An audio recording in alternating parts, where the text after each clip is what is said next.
Estamos escuchando la hora samaritana con Ayan y Sergio. Hola, muy buenos días, Sergio. Voy a empezar diferente el saludo porque es un día especial para los católicos, así que buen día, Sergio, buen día a toda la gente que nos escucha, y buen día a toda la iglesia y feliz día a todo el mundo, porque hoy es un día muy especial para la humanidad entera. ¿Cómo andás, Sergio? Bien, Adrián, buenos días a todos. Así que me encantó ese saludo inicial que hiciste.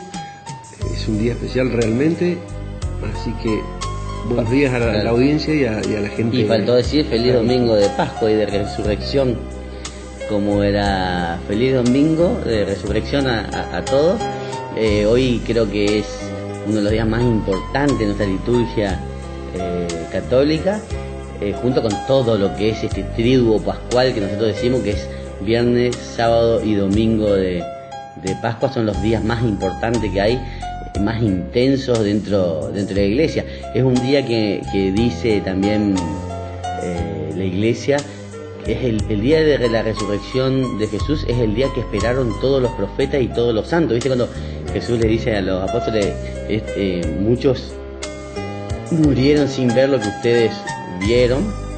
También se refiere a esta resurrección que muchos de los mejores profetas y santos que tenemos en nuestra historia esperaban este día donde Jesús resucita y vence a la muerte, al pecado, cumple la promesa del Padre. Es un día totalmente importante para nosotros. Fíjate que tanta importancia tiene que quienes estuvieron con Jesús, o sea, me refiero a los apóstoles, no todos llegaron a entender el significado cuando Jesús les decía que iba a resucitar, que iba a morir, que iba a ser la salvación y que iba a resucitar. Porque la verdad lo creen después, inclusive lo creen después de ver el sepulcro vacío. Entonces somos un poco,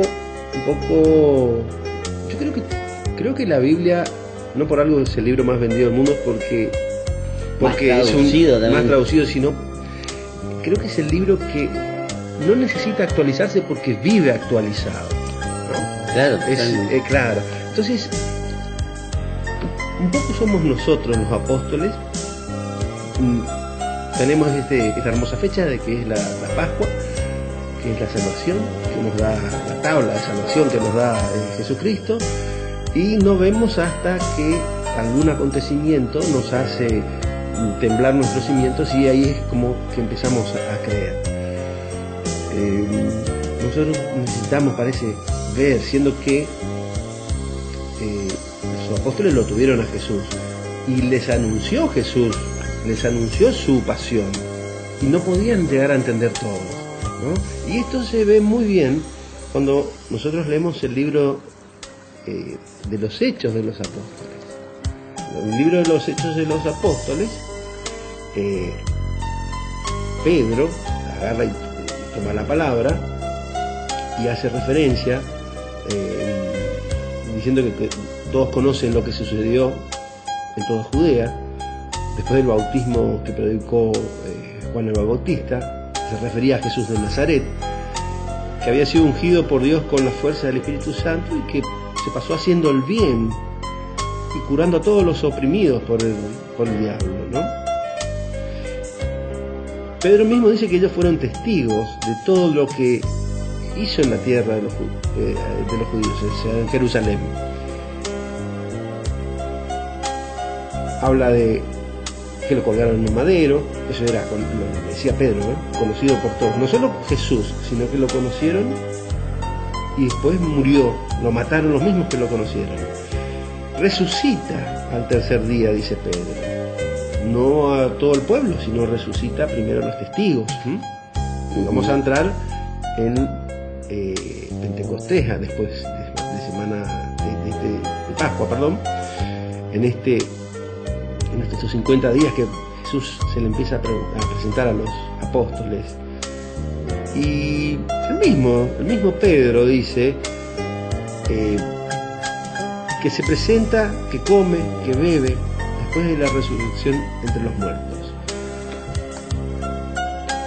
Entonces, y después leemos los salmos, Y ahí en los Salmos también es muy lindo, capaz que tengamos tiempo de leerlo, es cuando nos damos cuenta del verdadero valor de la muerte de Jesús, del verdadero sentido de la Pascua, ¿no? Sí, vos sabés que ahora que estás leyendo las lecturas del día, también es... Sí, es un comentario, Martín. Sí, pero sí, pues es un comentario de la lectura del día, pero está bueno eso de que los católicos nos vayamos mentalizando en que en las lecturas del día y el año litúrgico no es al azar, está todo muy, ni las lecturas elegidas son al azar, está todo muy estudiado por la Iglesia de 2000 años de trayectoria, de tradición. Entonces las lecturas siempre tienen relación, tanto la del Antiguo Testamento como la de los Salmos y la del Nuevo Testamento y el Evangelio. Que inclusive se cambian la del Antiguo Testamento por la de los Hechos de los Apóstoles en esta época pascual. ¿Qué te iba a decir? Y los Salmos también son lecturas o canciones que eran en su momento, también referido a todo esto que iba a suceder. Fíjate qué lindo lo que dice en un artículo de Así Prensa, no puedo ver la fecha, pero decía: el domingo de resurrección o vigilia pascual es el día en que incluso la iglesia más pobre se reviste de sus mejores ornamentos. Es la cima del año, o sea, es el aniversario del triunfo de Cristo. O sea, se refiere a que la iglesia más pobre se reviste de lo mejor que tiene. O sea, donde nosotros tenemos que, se refiere también simbólicamente a ponernos lo mejor que tenemos. Si lo llevamos al plano espiritual, nosotros con esta cuaresma que venimos haciendo penitencia, venimos preparando el espíritu justamente para recibir este día, para que nuestra alma también esté dispuesta a resucitar a la verdadera vida, que fue a donde volvió Jesús, que es el día que esperaban. Es el día donde Jesús abre el cielo y todos los padres de la iglesia y los santos que vivieron antes de Jesús entran al cielo. Por eso es tan importante. O sea, por eso antes también en la Biblia habla, y en el credo que nosotros rezamos también habla de los infiernos. No se refiere al infierno cual lo entendemos nosotros ahora como el infierno donde está el diablo y los condenados, sino en ese momento, para la traducción, se refería al limbo, o era a donde estaban los salvados, los salvados de la era pre-Cristo. Entonces cuando Jesús resucita, abre el cielo y pasan al cielo todos estos padres de la iglesia. Por eso se dice que el primero en ir así, en esa forma, con cuerpo glorificado, es Jesús. Claro. Por eso se habla siempre de un paso, ¿cierto? El primero que da el paso, que es Cristo. Yo creo que tiene que ser así. Cristo es el que viene a darnos la salvación, y Él es el que viene a encabezar, como cabeza de la iglesia que es, viene a encabezar bajar al infierno, rescatar a sus seres amados, a los que lo glorificaron, a los que le fueron fieles, a los justos, y encabezando esa gran multitud asciende primero en su momento determinado, si es que viene a Pentecostés, al reino de los cielos. Obviamente es el que invita, es Cristo. Entonces es justo que entre, obviamente, primero. Fíjate vos que uno, buscando un poquito las definiciones de Pascua, ya habíamos hablado que Pascua ya es una fiesta de los judíos, pero hablando específicamente de definiciones, es interesante determinar para nosotros los católicos qué significa. No solamente que es el año más fuerte, eso ya lo sabemos, ¿cierto? Pero es la Pascua el paso de Cristo, Adrián. Es el paso del Señor, que ha pasado el año, que se inaugura en la vigilia pascual, ¿no es cierto? Y se celebra durante las 7 semanas que hemos pasado, ese paso por el desierto que recorrimos estos últimos domingos, para entrar en el terreno de la salvación. Entonces Pascua para nosotros significa paso de Cristo, paso del Señor, que ha pasado de la muerte a la vida, que ha pasado a su existencia definitiva y gloriosa, es la Pascua también, ¿no es cierto?, de la iglesia, de su cuerpo, que es introducida en la vida nueva de nuestro Señor por medio del Espíritu que Cristo le dio el primer día, desde el primer día de Pentecostés. Bueno, fíjate qué lindo que es este paso, ¿no? Porque nosotros en la Pascua, en estas semanas previas a la Pascua, la Cuaresma, veníamos preparándonos para este momento. Veníamos preparando nuestro espíritu para que esté limpio, nuestra cabeza, y veníamos preparándonos para salir más fortificados, para salir mejor. Y no tiene sentido la preparación.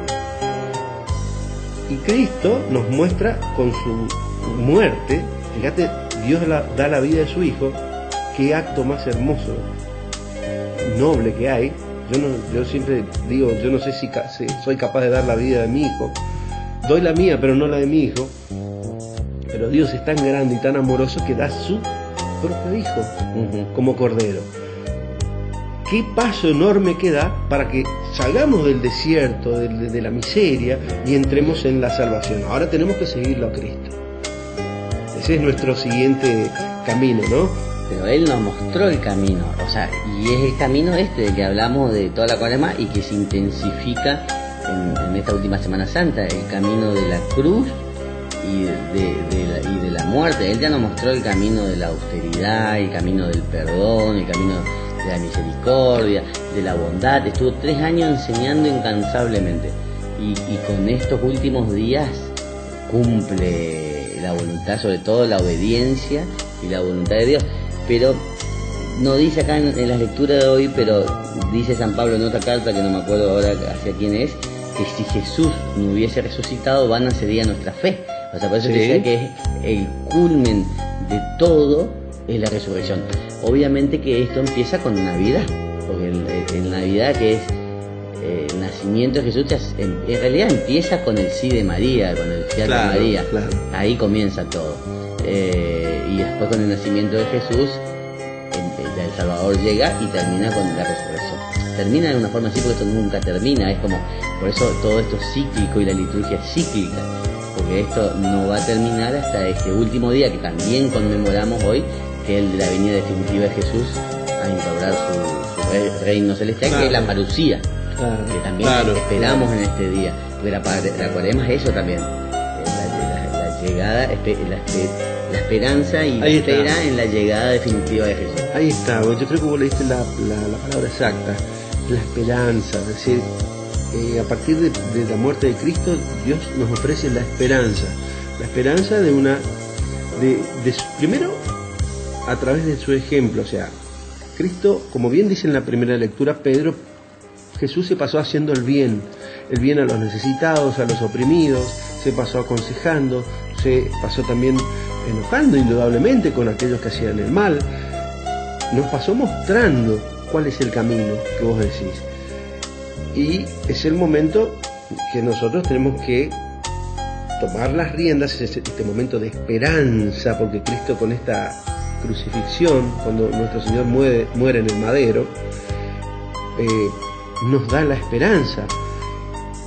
Muere Cristo, pero Cristo nos da una nota distinta que no la podemos hacer nosotros. Cristo resucita y nos promete que también nosotros, si lo seguimos, vamos a resurgir, no a resucitar, a resurgir, si bien creemos en la resurrección, obviamente, pero vamos a resurgir e ir al reino de los cielos. Nos da esperanza, totalmente.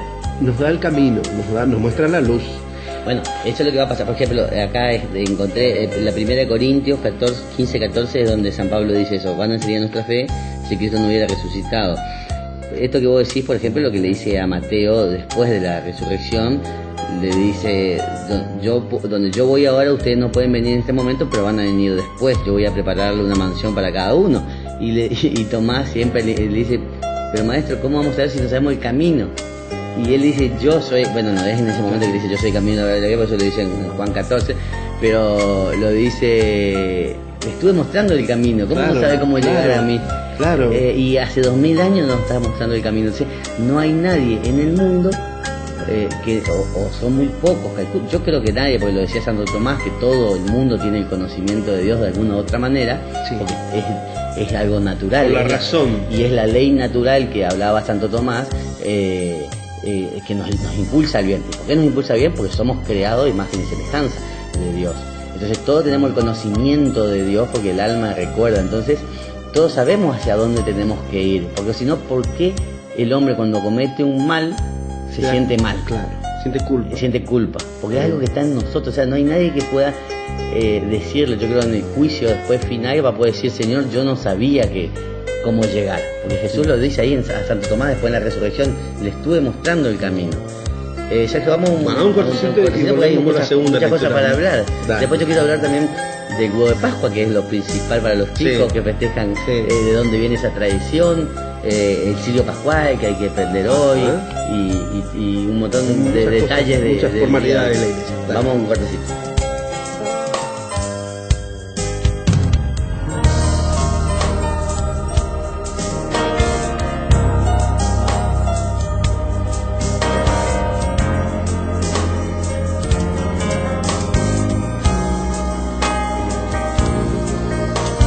No hay nadie como tú, no hay nadie como tú, precioso y hermoso, tan bello y tan glorioso. No hay nadie como tú, no hay nadie como tú, precioso y hermoso, tan bello y tan glorioso.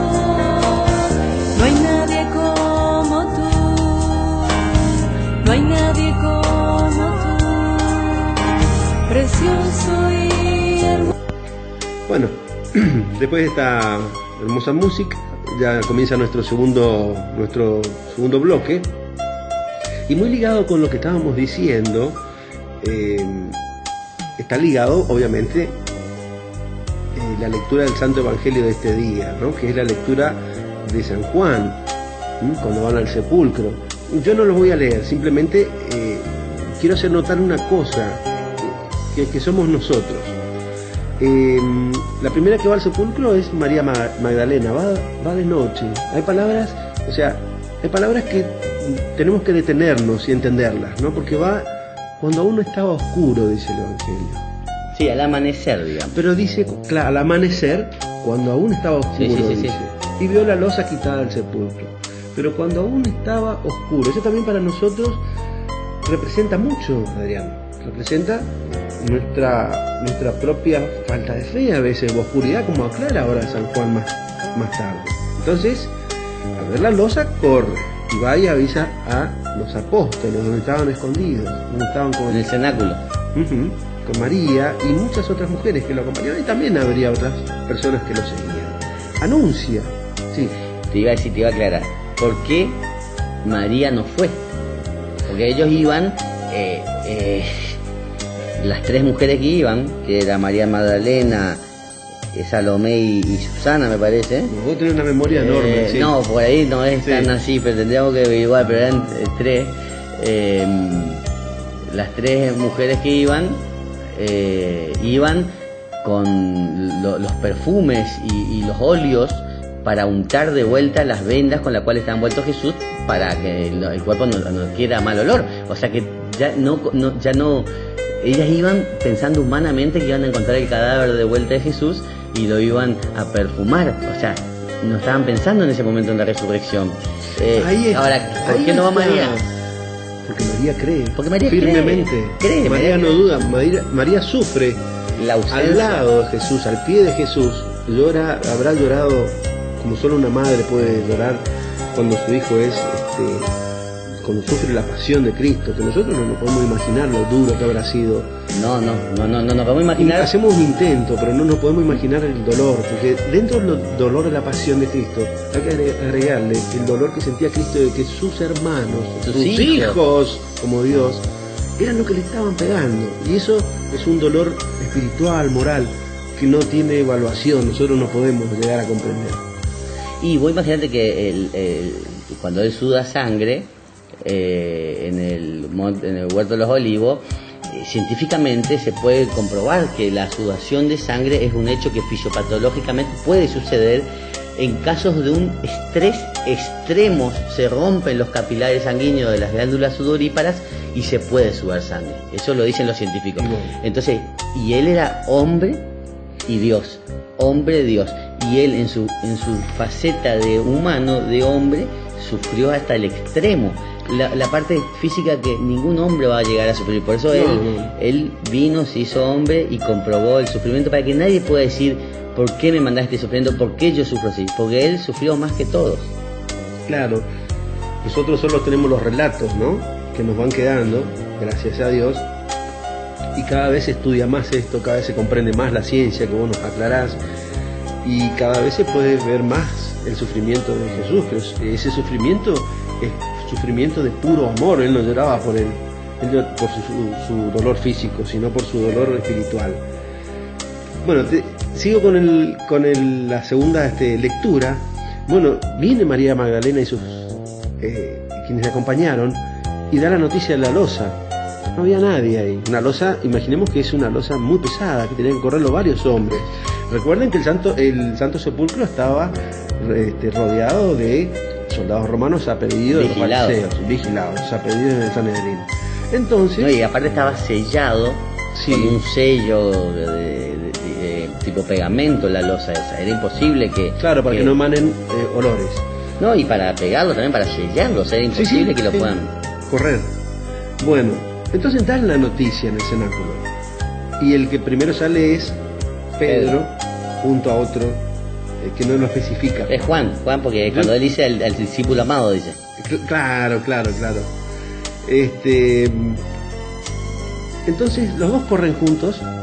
Llega primero Juan, ve el sepulcro, ve los lienzos, pero no entra. El que entra es Pedro. Impulsivo como siempre. Ahí está. Yo creo que no pudo parar, no pudo frenar. No pudo frenar. Por el amor que lo tenía. Juan frena. Juan cree. No cree todavía, espera. Frena. Y Pedro es el impulsivo que entra. Pedro es el que da el gran paso, ¿no es cierto? ¿Y qué ve? Ve los lienzos tendidos, o sea, de alguna forma se sacó los lienzos, o los sacaron los ángeles, o sea, solo Dios y Jesús lo saben, tendidos, dice. Y el sudario con que le habían cubierto la cabeza, no con los lienzos, sino con enrollado, que si no es una tela el sudario, enrollado en un sitio aparte, ya tiene una valoración especial. Y ahora te explico, si no hay... Sí. Y entonces entra el otro discípulo, vio, dice, y creyó. Pues hasta entonces no habían entendido la Escritura, que Él iba a resucitar de entre los muertos. Entonces, fíjate que Pedro y todos los apóstoles, no solamente Pedro y Juan ven esto, sino que Pedro con todos los demás apóstoles, ¿cuántas resucitaciones de Jesús vieron? 3 que yo conozca. Lázaro, la hija de Jairo, sí. Lázaro y la viuda de Naín. Son 3 por lo menos. Que cuenta, porque Juan dice que hay muchísimos más milagros. 3 perfectas contadas en la Biblia. Aún así no entendían que tenían, cuando esto es difícil obviamente, ¿no? Que rompan el templo, que en 3 días se reconstruye, ¿no? Eso es difícil de entender, pero a los discípulos Jesús lo había juntado y 3 veces les había dicho: tengo que morir, voy a morir y voy a resucitar porque es necesario. Y no lo creían hasta último momento. Bueno, así somos nosotros. Nosotros venimos al desierto y seguimos en el desierto. Seguimos porque seguimos con todas nuestras dudas. Pero es lo mismo que le pasaba bien a los judíos. Los judíos vieron el mar rojo abrirse, vieron los carros de los egipcios hundirse, vieron las 7 plagas de Egipto, vieron salir agua de la roca, maná del cielo, codornices también para que coman. Vieron todos los prodigios y así todos se revelaron y siguen revelados a Dios. Por eso sigue la dispersión, la ¿cómo se llama la dispersión judía? La diáspora. La diáspora. Entonces, a lo que yo voy con esto, Adrián, perdóname que te interrumpa, es que teniendo todos esos ejemplos, que nuestro examen de conciencia que hicimos en Cuaresma nos lleve a un buen destino. En este tiempo de Pentecostés, Jesús, nos va a acompañar y nos va a dejar al día 50 el gran acompañante de toda la vida. Nos deja Él mismo, nos deja su Espíritu, el Espíritu de Él y de Dios, o sea, el Espíritu Santo. Entonces, el Paráclito, como el Paráclito. Entonces, en este tiempo de Cuaresma, pensamos, en este tiempo de Pentecostés actuamos porque en base a lo que analizamos de qué hicimos bien o qué hicimos mal, en este tiempo vienen los propósitos. Nos proponemos hacer las cosas mejor. Y aparte nosotros podemos decir, bueno, hoy también resucito yo. ¿Qué quiere decir resucitar? Jesús cuando resucitó ya no era el mismo, resucitó en su cuerpo glorificado. Viste que en algunos pasajes también los apóstoles nos llegan a reconocerlo, que no sabemos si es tenía una visión velada porque Jesús no le permitía o porque él estaba en un cuerpo glorificado que ellos no llegaban a entender, a reconocer. Entonces también nosotros tenemos que resucitar en algo nuevo. Pero, no podemos ser el mismo del día anterior. Pero Santo Tomás toca las heridas. Sí. Claro, por eso. Pero ellos conocían la voz de Dios, de Jesús. Sí, por eso, pero lo que se dice, por ejemplo, es lo que estábamos hablando hoy, que lo que dice alguna escritura, pero no dice la Biblia, es que a la primera que se le aparece a la Virgen, que es algo totalmente lógico y entendible, que la primera que le va a darle aparecer, paz. Claro, a darle esa felicidad, esa paz, esa noticia de que su hijo está bien. Claro, que habían triunfado sobre el pecado y sobre el mal. Y después al resto de los apóstoles, pero digo que él resucitó en un cuerpo glorificado, que es con el que está en el cielo, y nosotros también vamos a resucitar con un cuerpo, en la resurrección del cuerpo glorificado, como el primer cuerpo de Adán y Eva, que era diferente al que tenemos ahora. Entonces,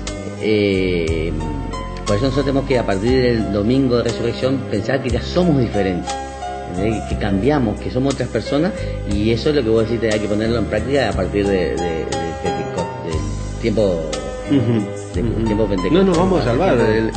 Pentecostés. Esta primera se llama la semana, la octava. La primera semana. La primera semana. Y después es la semana que viene, es el Día de la Misericordia, de Sor Faustina, el primer domingo después. Exactamente.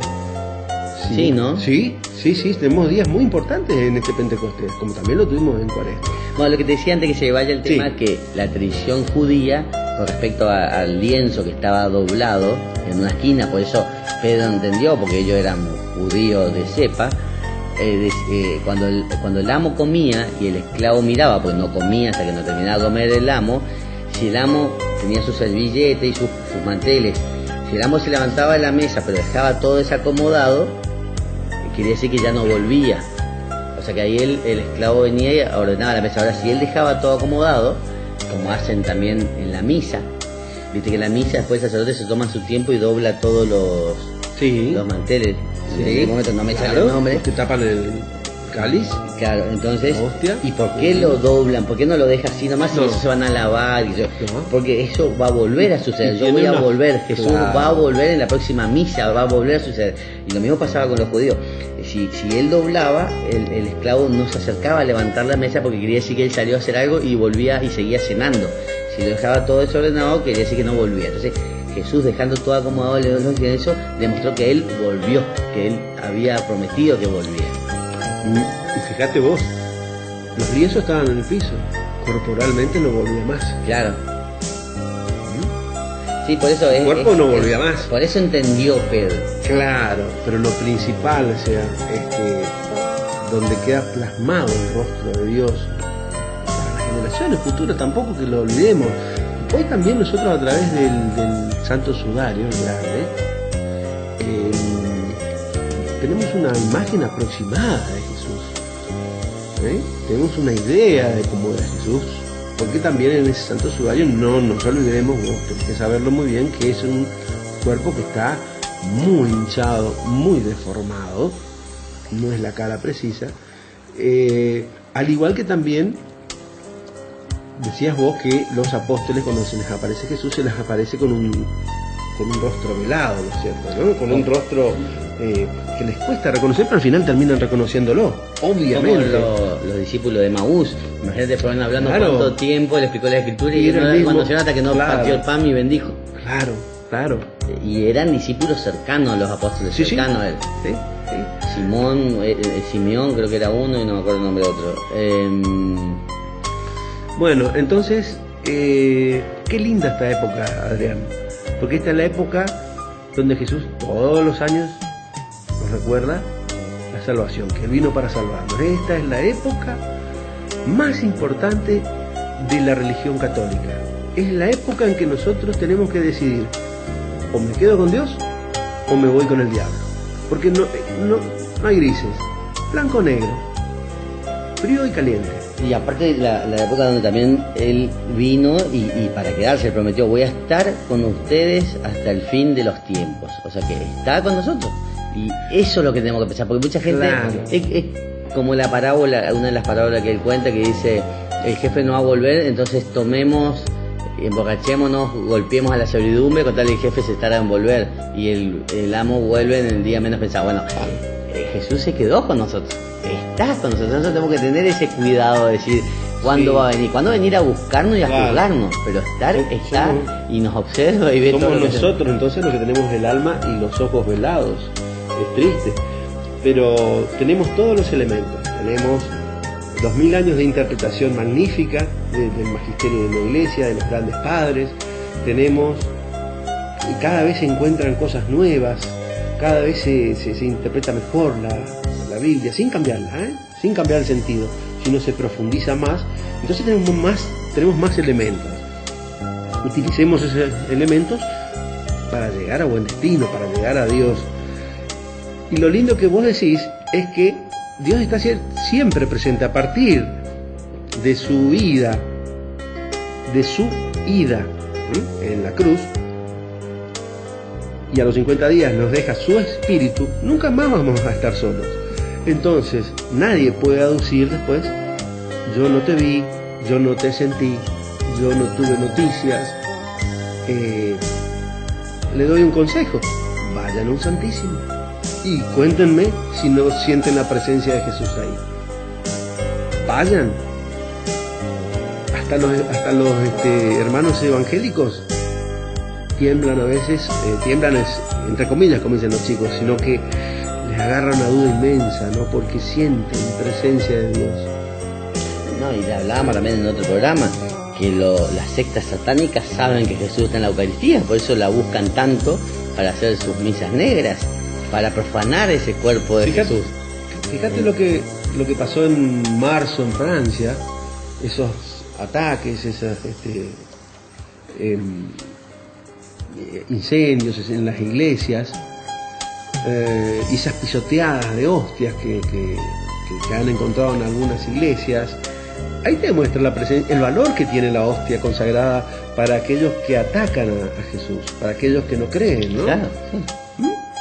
Son gente que obviamente ateos, pero ateos corrosivos, ateos malos, porque vos podés no creer en Dios pero no molestar al prójimo. Estos vandalizan la iglesia cristiana. Están y vandalizan están endemoniados como estaba Judas en su momento. Claro, pegan en lo más sagrado, que es la hostia consagrada, es Jesús mismo. Ellos le dan más valor a veces que nosotros. Hace unos años hubo también un atentado, no sé en qué país de África, donde entraron a una iglesia, esta gente. A un colegio de católico. Claro, pero también entraron a una iglesia buscando para matar sacerdotes y consagrados, y una de las hermanas, para proteger el cuerpo de Cristo, las hostias, se fue al sagrario y empezó a consumir todas las hostias. Y ellos, buscando la hostia para profanarla o a la hermana para matarla, pasaron, según el mismo relato de ella, varias veces por la zona donde ella estaba consumiendo las hostias y no la vieron, o sea, Jesús le protegió en ese momento, ellos no la vieron y era imposible porque estaban en el aula donde ella estaba, ellos pasaron varias veces buscándola. Y está en internet el relato. Sí. Mira, dos cositas te voy a contar. Eso fue el primer ataque de ISIS. No me acuerdo si fue en son Kenia o fue más arriba. Era una escuela católica donde había no solamente chicas en secundaria, sino que había un convento de monjas. Y eso fue una gran matanza. Y la hermana superiora se salvó por hacer eso. Y es lo que vos contás. Basta buscar el primer ataque de ISIS en África. Es tremendo. La otra vez me pasaban... ¿viste que hay mucho revuelo con la Virgen del Cerro? Sí. Ya no va a haber tantos viajes. Sí, Ya a no ver, va a haber 4... Claro, ¿viste?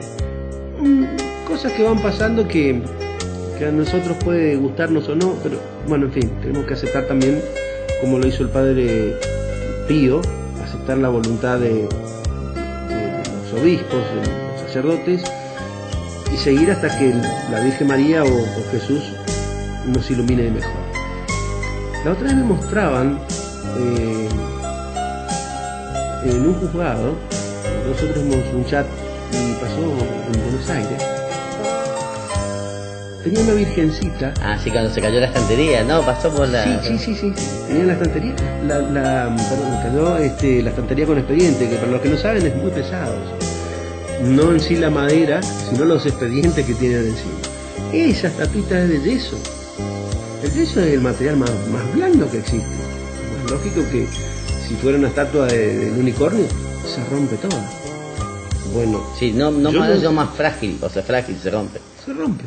Bueno, yo no sé cómo hizo, Sí, lo atravesó, sí, vi. pero no la rompió. La madera fue atravesada por la Virgen, no sufrió nada. Esas cosas no son mínimas allá. Hay que seguir, tampoco volverse loco, sino son detalles demasiado importantes como para decir o pensar que la Virgen, que Jesús, que el Espíritu Santo, que Dios está con nosotros en todo momento y cada tanto nos tira. No, mira, recién algo yo vi esa que imagen, pasó. pero recién ahora que vos contás, la interpreto como decir que la Virgen de Salta va más allá del entendimiento humano, va más allá de la ciencia humana que representan esos libros, de las leyes, va más allá de las leyes. O sea, es algo sobrenatural, Pero es que inexplicable como lo que sucedió. hay terremotos donde las vírgenes quedan intactas, por el último que pasó en México el año pasado, que fue muy importante la magnitud en el sur de México, donde las iglesias se cayeron todas, pero donde estaba la Virgen rodeado de vidrio quedó intacto. En un terremoto el vidrio explota como nada y queda intacto. Esos son milagros realmente. Yo te voy a contar el testimonio de un amigo mío de actividad física, de taekwondo, digamos, que es un chico que no es para nada un fanático religioso, como se dice, ni un practicante. Y me dice un día que le gusta al padre de la navegación.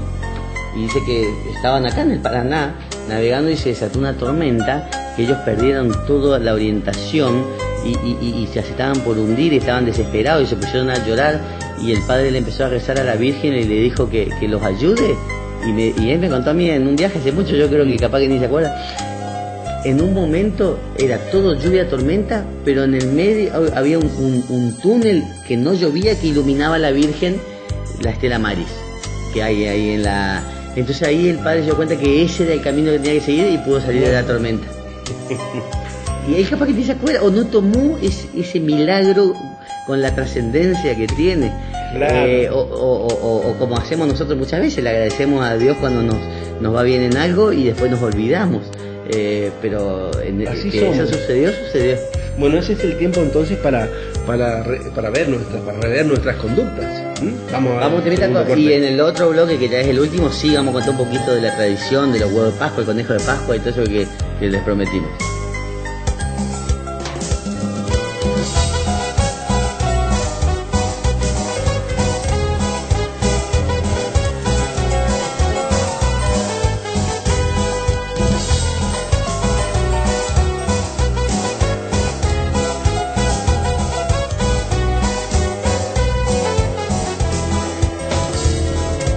Vamos a alabar al Señor con tambores y danzas.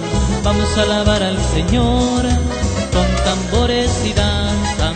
En la tierra se canta, en el cielo se oye la tierra se canta, en el cielo se oye. Así, así, así se alaba a Dios. Así, así, así se alaba a Dios. Bailando hermanos, bailando, bailando hermanos, bailando, bailando hermanos. Bueno, último bloquecito creo. Sí, porque si no nosotros, Sergio, nos ponemos a hablar, siempre decimos no sé qué vamos a hablar y después nos termina... No, nos termina siempre hay yendo el letra, tiempo. siempre hay letra porque el camino es largo, el camino es toda la vida y el camino hay que hacerlo. Este programa nuestro simplemente lo que quiere es enseñar el camino, ¿no? El camino del laico, del buen laico, de mejorar nuestra conducta, porque en realidad eso es lo que nos lleva a Dios. Ser más pacientes, ser más educados y no decir tantas tonterías, hacer circular, te voy a decir tonterías, hacer circular menos WhatsApp o menos imágenes ofensivas, pasa por preocuparnos más por el tiempo de nuestros hijos, enseñarle valores, enseñarle esos valores que ya no están, que es la honestidad, la honradez, las virtudes que nos enseña la teología, que nos enseña Dios y que son innatas en el hombre. A eso apuntamos siempre y a eso apunta todo este tiempo. O sea, salgo del desierto, de no tener nada, salgo desnudo y entro en un camino donde yo me puedo arropar, me puedo vestir con estas buenas cosas, con estas virtudes, y lo más lindo, que van a tener resultados increíbles. Sí, o sea, Jesús no defrauda, jamás no miente, no defrauda, es su naturaleza de Dios perfecta. El otro día hablaba con un amigo sobre eso, porque a todos todo el mundo tiene ese sentimiento en el corazón. Falta que no esté muy escondido por los pecados, que no esté muy onnubilado, porque no esté en tiniebla, que no esté muy oscurecido, que haya una pequeña luz para que se empiece a aclarar todo y volver a encontrar el camino, como dijimos esta anécdota en el bloque pasado. Volviendo a esto de lo que pasa el domingo de Pascua, que se prende el cirio pascual, porque Jesús es la luz del mundo. Si uno ve luz y sigue hacia él, te volvés a orientar. Entonces hablábamos con eso, que este amigo, que todos tenemos algo adentro que nos lleva a hacer el bien, y yo le decía, bueno, pero a lo que nos falta a nosotros es la confianza en la divina providencia, que es lo que Moisés confió, Abraham confió, y todos los grandes profetas confiaron, digamos, a pesar de que por ahí no veían las cosas como ellos creían, pero confiaron en que los planes de Dios al final son perfectos. Entonces también al principio los judíos confiaron, por eso salieron de Egipto, pero después empezaron a desconfiar de la divina providencia. Entonces también nos pasa eso nosotros, porque somos acumuladores de bienes y acumuladores de cosas, porque no confiamos en la divina providencia. Si nosotros confiaríamos, sabemos que Dios nos va a proveer todo lo que nosotros necesitemos. Fíjate lo lindo que dijiste vos, los planes de Dios son perfectos. Nosotros no confiamos en la divina providencia. Dios es perfecto. Dios quiere cosas perfectas. A Dios no le gusta la suciedad. A Dios no le gusta que nosotros nos metamos en este mundo banal y sepamos de Dios, pero ya en su momento iré a Dios. No. Dios quiere que no nos metamos en este mundo salpicado de pecado, y de los más chiquitos hasta los más grandes. Si empezamos a sacarnos, a limpiarnos un poco de las cosas que nos dañan, los pecados más chicos, nos va a ser más fácil luchar contra los pecados más grandes. Yo decía la vez pasada una comparación que había leído. Ira, por ejemplo. El pecado mortal es la piedra que te cae sobre el alma y te lo aplasta. Y hay que sacarle con una fuerza grande, como es la confesión nos da las herramientas. Sí, y el pecado que te mata al alma. Y el pecado venial es el polvillo que no te mata en un principio, pero te impide ver, y si es mucho te asfixias y te terminas muriendo igual. Claro. O sea que no hay que decir, no, yo nunca maté a nadie, por eso soy buena persona. No, hay que hacer un buen examen de conciencia. Pero vamos a lo que sigue. En algunos lugares, muy de mañana se hacen dos procesiones, una que lleva la imagen de la Virgen y una que lleva la imagen de Jesús resucitado. Entonces se encuentran en un momento, que es lo que nosotros hablábamos de esto, que ese domingo de resurrección creemos que el primer encuentro fue de Jesús con la Virgen, Y después en otros países, que es lo que más vemos nosotros acá en la Argentina, pasa lo de los huevos de Pascua, que también se esconde. Yo eso no sabía, pero lo viví en la familia de mi mujer, que escondían Sí, los en mi huevitos familia también, sí. y iban a buscar, que simboliza la búsqueda de Jesús resucitado, de todo cristiano que tiene que tener. Miren, esto me estoy enterando que los huevos de Pascua vienen de una costumbre egipcia, que ellos se acostumbraban a regalar huevos decorados por ellos, y el que era el más lindo, el más decorado, el mejor pintado era el que ganaba, y después lo ponían como adornos en su casa. Y los primeros cristianos, después de la resurrección, 40 días después de la Pascua, uno de los sacrificios que ellos hacían para limpiar su alma era no comer huevo durante la Pascua. Salían con las canastas de huevos para regalar a los demás cristianos, y todos se ponían muy contentos porque se recordaba que y bueno, y después se fue mezclando esto de los huevos con el chocolate. Perdón, en Europa se estilaba a regalar mucho más adelante huevos, pero ya no con el huevo propiamente dicho, no con la clara y la yema, sino con golosinas. Claro, o sea, antes siguiendo esa hacíamos, tradición ¿no?, de no comer huevos. Claro. Y después el conejo de Pascua, ya viene de una fiesta anglosajona precristiana, que el conejo era el símbolo de la fertilidad de la diosa Estre, Bueno, a quien se dedicaba el mes de abril. Y después se fue incluyendo, como siempre trató de hacer la iglesia, cristianizar las fiestas paganas, y a partir del siglo XVIII se empezaron a fabricar muñecos de chocolate y azúcar en Alemania, y esto dio origen a una leyenda curiosa que dice que metieron a Jesús al sepulcro que le había dado José, dentro de la cual había un conejo escondido que, muy asustado, veía como la gente entraba, lloraba y estaba triste porque Jesús había muerto. El conejo se quedó ahí viendo el cuerpo de Jesús cuando pusieron la piedra, preguntándose quién sería ese señor, que como que el conejo no hubiese sabido que era Jesús. Toda la creación sabía que no era Jesús, menos nosotros. Así pasó mucho rato viéndolo, y un día a la noche de pronto el conejo vio que Jesús resucitaba. El conejo comprendió que era el Hijo de Dios y decidió que tenía que avisar al mundo y a todas las personas que lloraban que ya no tenían que estar tristes. Y como los conejos no pueden hablar, se le ocurrió que si llevaba un huevo pintado, ellos entenderían el mensaje de alegría.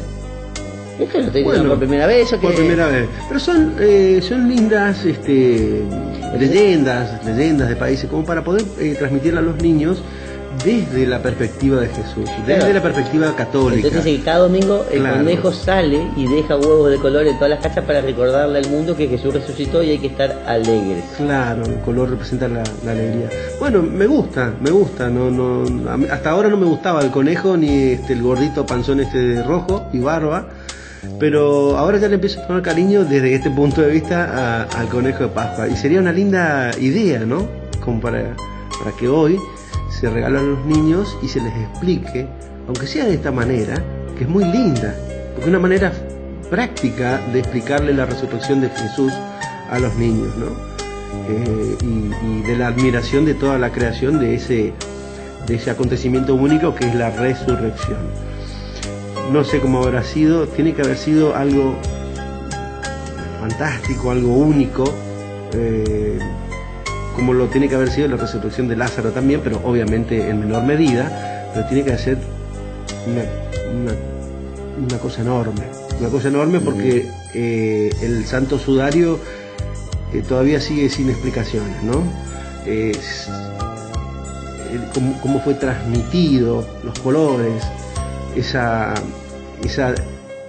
dimensión en 3D que tiene ahora y siempre, que cuando se lo pasa al negativo, que no pasa en ninguna tela, se ve la cara de Jesús, ¿sí? Cuando sacas una foto pero ves el negativo, ves realmente a Jesús. Bueno, en fin, que no pasa eso en las demás cosas, ¿no?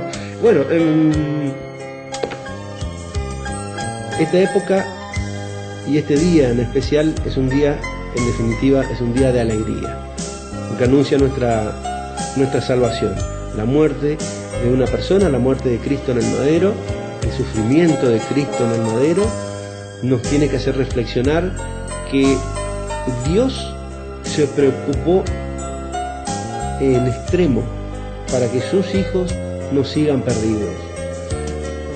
Y todos los años recordamos, rezamos las 14 estaciones de la Pasión de Cristo también, semana pasada, durante Cuaresma, recordamos la Pasión y recordamos que cada minuto, cada segundo, Jesús,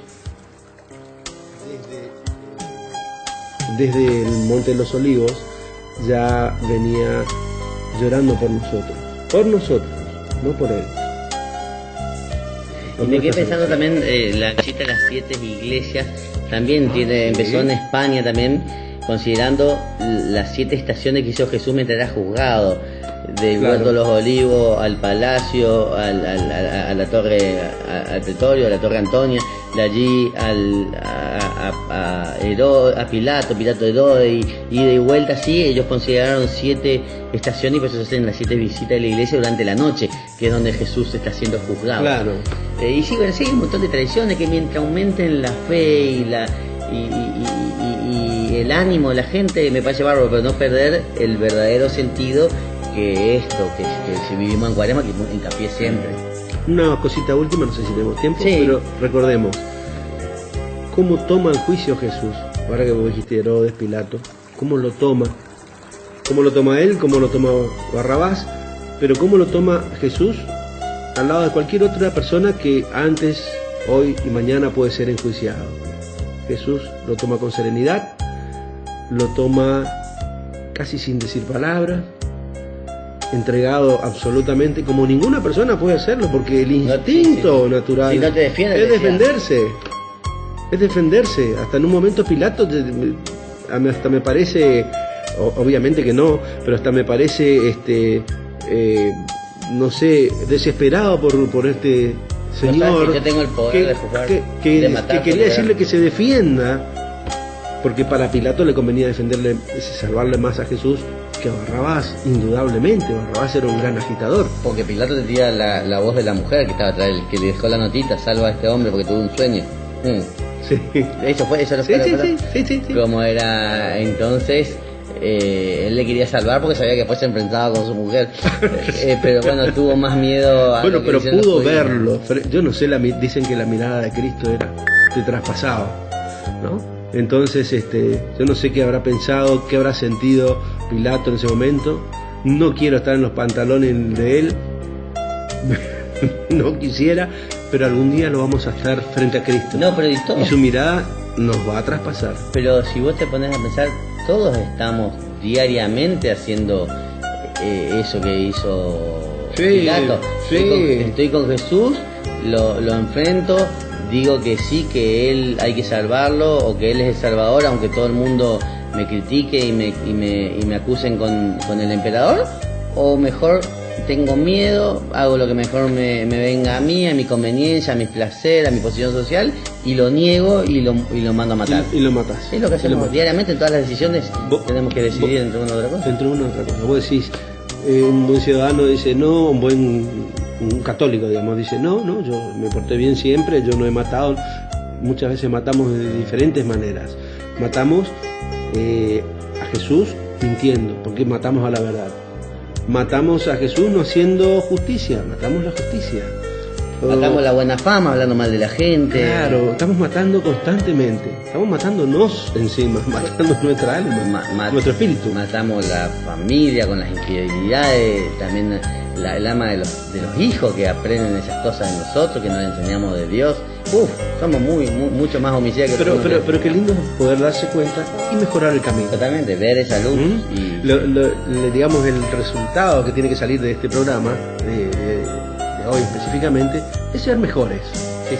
Es ir mejorando. Es un camino difícil, pero que se puede y que nos va a llevar hasta el final de nuestras vidas. Dios va a valorar, Jesús va a valorar eso, de que insistentemente estamos tratando de mejorar, tratando de ir a Dios, y por supuesto en demérito de aquel que no hace nada.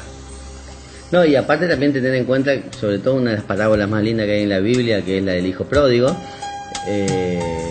de decir, si estábamos perdidos, volver a la casa del Padre, y si no estábamos perdidos pero estábamos con Dios, afianzar esa relación, no ser celoso, ni envidioso, ni recriminar como hace el hermano mayor, sino saber que estamos con Dios y que eso ya es una gracia de Dios también inmerecida para nosotros. Estás con Dios. O sea, que seguir por ese camino y cuidarse de no perderse, porque lo que decía San Agustín, no juzguemos a nuestro hermano que va por el mal camino, porque no sabemos si el día de mañana No, decía, perdón, José María Escrivá sobre San Agustín: no juzguemos al que está yendo por mal camino, creyéndonos nosotros mejores, porque el día de mañana ese puede ser un San Agustín y tú no salir de tu mediocridad. O sea, sin juzgar. Y bueno, feliz domingo para todos y que este sea un comienzo nuevo para todos. De una vida mejor y más sana, más católica. Nos vemos la semana que viene, Sergio. Hasta la semana que viene. Cristo es mi prometido, Él es toda mi vida, enamora mis ojos al contemplar su faz. Él recubrió de estrellas mi manto de doncella y fulgura en mi dedo su anillo nupcial.